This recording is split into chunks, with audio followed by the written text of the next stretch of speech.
Atheists are often criticizing religious people because they don't see why they need to confess so much.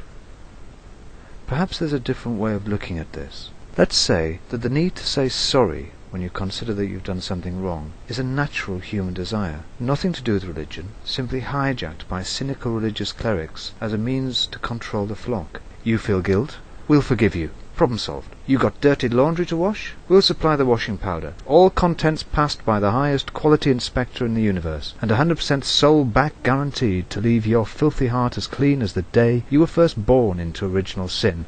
When you say sorry, or confess to something that you know you shouldn't have done, said or thought, or indeed to something that you should have done, said or thought, and didn't do, say or think, you feel better, don't you? I'll give you an example. While the four horsemen of the apocalypse, Christopher Hitchens, Richard Dawkins, Dan Dennett and Sam Harris, are all sitting around chatting about how sexy atheism is, Mr. Hitchens chain smokes, and though trying to blow the smoke in the direction of the cameraman and sound recordist, instead of in the direction of the other three riders of the godless storm, he becomes aware that he is really being somewhat antisocial to the unholy trinity. After the recording session, Hitchens and Dawkins are sitting around in Dawkins' library. "You know something, Richard?" he asks. "No. What's that, Christopher?" "Well, it's like this. I've been feeling really bad about smoking around you guys. I know that it's all part of my image and all that, and I certainly can't promise to pack in smoking, especially when I have a drink in my hand, which, let's face it, is all the time. But I just want you to know that I know I'm being selfish, and I'll try to smoke less when we're all confined in a room together in future." Mr. Dawkins furrows his brow and, adjusting his position in his seat, looks kindly at Mr. Hitchens and says, "Christopher, we would rather have your poisonous cigarette smoke and you than do without you and have nice clean air. I know you feel bad about it, but don't. Friends just have to put up with each other's idiosyncrasies if they want to rub along together. You'll pack in when it's the right time for you." Mr. Hitchens smiles knowingly before saying, "Well, I'm grateful for that, Richard. I feel better that I've got it off my chest. Fancy a cigarette?" "Just joking." The point of this imaginary fly-on-the-wall report is simply to show that it's quite possible for the most irreligious amongst us to feel the need to confess, to undergo confession, to feel better after confession, and it's a normal human instinct to thereafter wish to make some recompense or try to change one's ways in order to avoid experiencing the need to confess again. Confession didn't belong to religion when the clerics hijacked it, and you can see why they needed to claim possession of it. Their made-up fairy stories about risings from the dead and angels in caves were simply too ridiculous to maintain the day-to-day control of the masses, so they attached it to dogma. But even the dogma wasn't enough to ensnare the wayward subconscious minds of their brethren, so they attach it to one of the most natural human needs, to confess, and thus fool the trusting sheep into believing that they can't possibly enjoy the benefits of their own natural human sense of relief at saying sorry without it being controlled by and subsumed under all that twisted dogma and all those silly stories.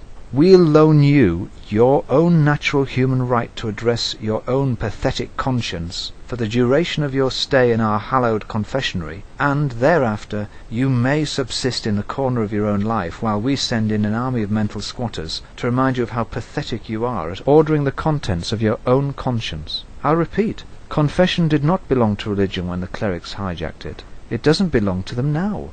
It is yours, and yours alone. Claim it back. Hold on to it. If you don't, then some other bunch of religious squatters will move into your mind, heart and soul and claim it for themselves, without laying claim to your natural conscience. The religious clerics are bankrupt in the confession department, and they know it. Their divisive confessionary would be redundant, empty.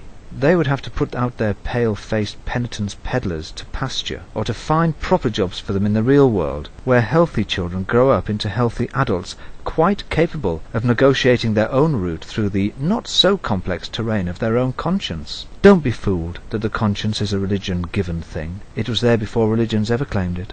These clerics are just like the most disreputable stolen goods dealers, selling on something that they had no hand in creating, had not acquired by the sweat of their own brow, and which they did not have the courage or grace to acknowledge as being what it really was, someone else's possession. In this case, the possession of each person and of humanity at large, if you want. And it's not just individuals who have a conscience feel the need to confess. and try to make amends for their actions. Look at many Western nations full of guilt for the terrible crimes they committed during their imperialistic days, now allowing themselves to risk losing all their hard-fought-for political, legal and social liberties in order to make amends to some of those other peoples that they consider that they've injured.